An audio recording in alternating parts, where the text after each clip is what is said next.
Elle était brillante et éveillée, de qualité indispensable pour réussir. Et belle aussi. Ouais.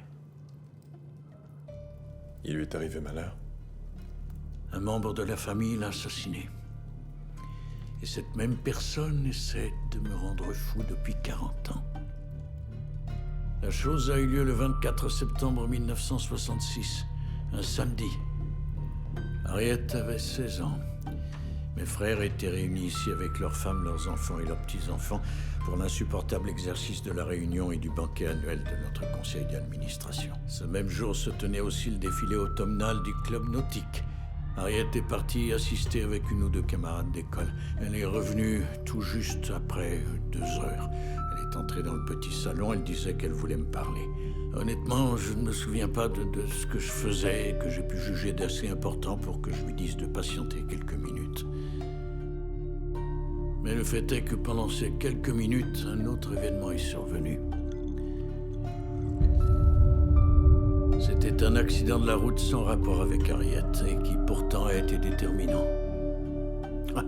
L'événement a interrompu la fête et créé le chaos.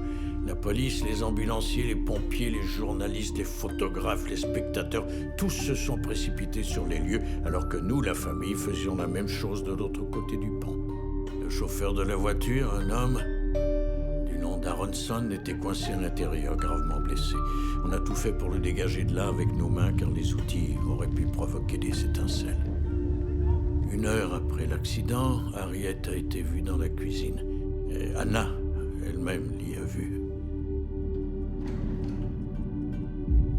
Finalement, une fois que ce pauvre Aronson a été sorti de la voiture et amené à l'hôpital, nous, de notre côté, nous sommes rentrés lentement à la maison. Le soleil se couchait et le calme était revenu. Nous nous sommes mis à table. Et c'est à ce moment-là que j'ai remarqué que Harriet était absente. Elle n'était toujours pas là le lendemain, ni le surlendemain. Et ça fait 40 ans que ça dure. Qu'est-ce qu'elle voulait donc dire? Pourquoi lui ai-je demandé de patienter? Pourquoi ai-je été négligent?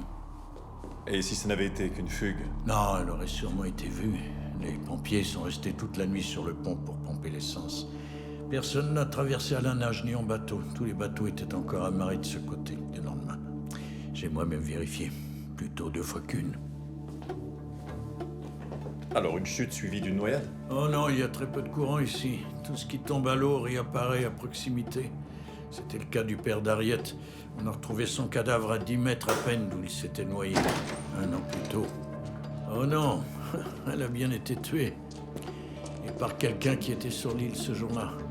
Une personne qui nous connaissait assez pour savoir ce qu'elle m'offrait tous les ans à mon anniversaire. Celle-là, elle me les a donnés. Et les autres proviennent de son assassin.